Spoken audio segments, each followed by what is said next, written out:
Kanalımdan ve mutfağımdan herkese merhabalar. İftardan sonra hafif bir tatlı tercih ediyorsanız bu tarif tam size göre. Not defterinize kaydetmenizi tavsiye ederim. Soğuk baklava tarifi için ilk olarak yarım çay bardağı yoğurt, yarım çay bardağı ılık su, yarım çay bardağı sıvı yağ, 1 adet yumurta uygun bir kaba alınır ve pürüzsüz olana kadar karıştırılır.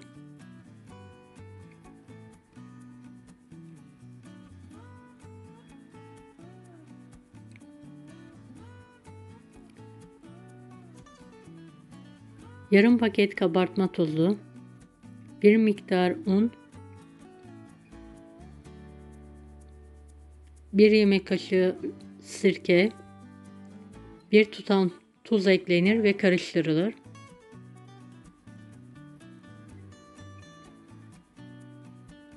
Kalan un kontrollü bir şekilde ilave edilerek yumuşak, ele yapışmayan bir hamur yoğrulur. Toplamda 3,5-4 çay bardağına yakın un kullandım. Un miktarı yumurtanın büyüklüğüne ve unun kalitesine göre değişebilir. Kontrollü bir şekilde ilave edelim.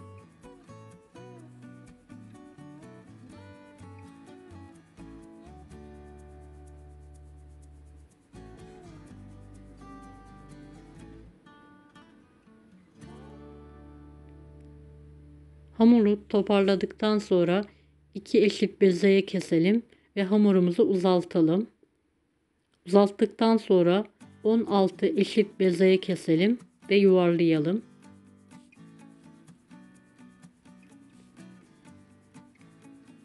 Yuvarlanan bezeleri bir tepsiye alalım.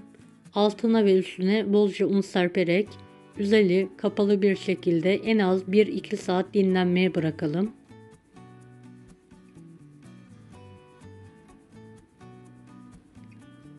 Dinlenmiş bezelerden 2 adet tezgah üzerine alalım. Nişasta ve un karışımı yardımıyla bezeleri üst üste alarak oklava yardımıyla ince olana kadar açalım.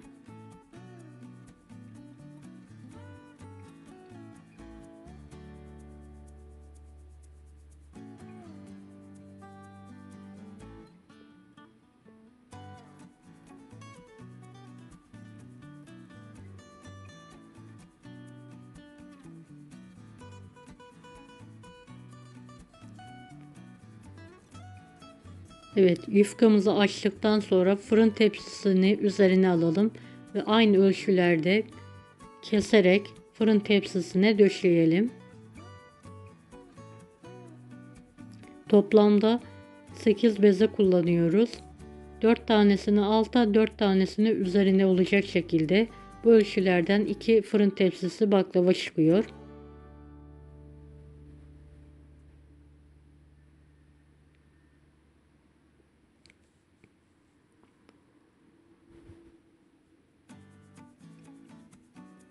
Evet, 2 bezeyi üst üste tekrardan alarak oklava yardımıyla ince olana kadar açalım.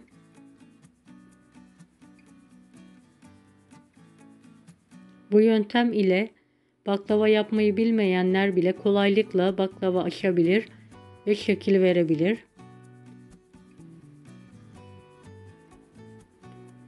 Evet, ince olana kadar açmaya devam edelim.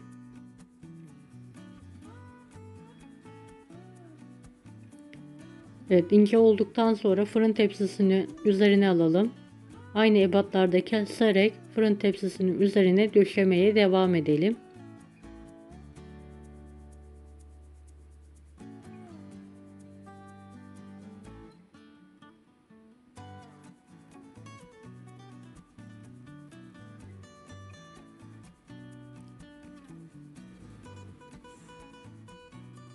Son yufkamızı da fırın tepsisinin üzerine alalım ve baklavamızın ortasına bolca ince çekilmiş ceviz serpelim. Ceviz yerine Antep fıstığı da kullanabilirsiniz.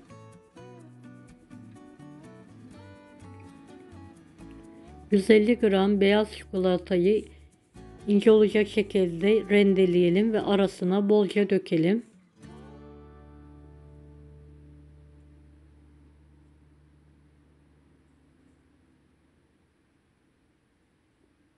Evet, İki bezemizi tekrardan üst üste alarak yufkamızı açmaya devam edelim oklava yardımıyla.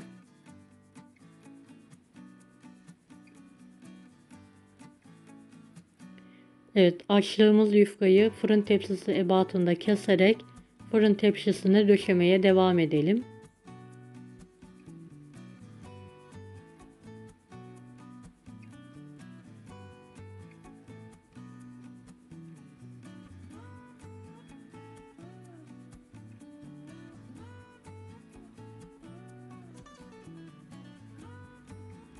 Evet, son iki bezemizi üst üste alarak oklava yardımıyla açtıktan sonra fırın tepsisi ebatında keselim. Düzgün bir şekilde üzerine yerleştirelim. Artık bu son katlar olacağı için muntazam bir şekilde döşemeye dikkat edelim.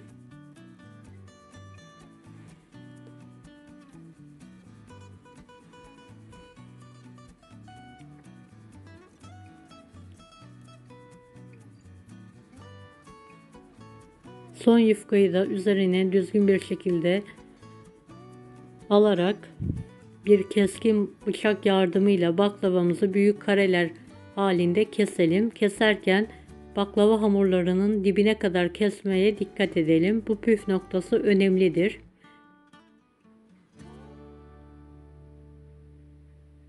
Bu baklavanın özelliği büyük kareler halinde kesilmiş olmasıdır. Bundan daha büyük kesebilirsiniz ama bundan daha küçük kesmeyiniz.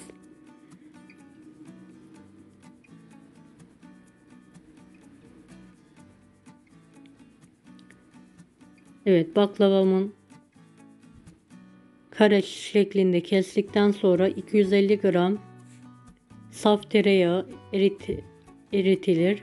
250 gram sıvı yağ ile karıştırarak yarısını baklavamızın üzerine gezdirelim. Diğer yarısı diğer tepsi için kullanılır. Evet, yağ çekmesini biraz bekleyelim. Bu arada şerbetini hazırlayalım. 3,5 su bardağı toz şekere 1 su bardağı içme suyu ekleyelim. Karıştırarak ocağın üstüne alalım ve kaynatmaya bırakalım. Kaynamaya başlayınca altını kapatalım. Baklavamızı 170 dereceli alt üst fırında üzeri kapalı bir şekilde 1 saat pişirmeye bırakalım. Kademesini aşamalı olarak düşürelim. Evet, şerbetimizin üzerine 4 su bardağı soğuk süt ilavesi yapalım ve karıştıralım. Şerbetimizi soğumaya bırakalım. 1 saat sonra fırın tepsisini baklavamızın üzerinden alalım ve bir 15-20 dakika daha bu şekilde pişirmeye devam edelim. Pişirdikten sonra fırın tepsisini fırından çıkartalım. İlk sıcaklığı çıktıktan sonra soğuk şerbetimizi baklavamıza dökelim. Şerbetin hepsini yavaş yavaş dökerek çektirelim. 1 saat kendi halinde soğumaya bırakalım. Daha sonra buzdolabına kaldıralım. Bir gece buzdolabında dinlendirirseniz baklavanız daha lezzetli olacaktır.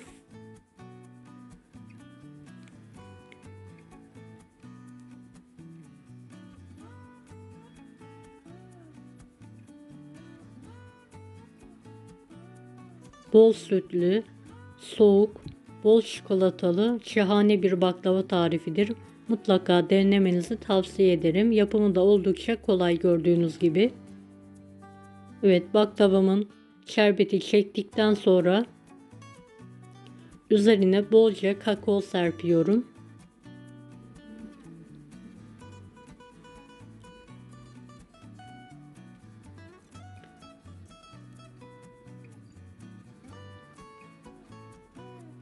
Evet, her tarafına kakao serptikten sonra üzerine bolca rendelenmiş sütlü çikolata rendesi ilave ediyorum. Her dilimine bolca dökmenizi tavsiye ederim.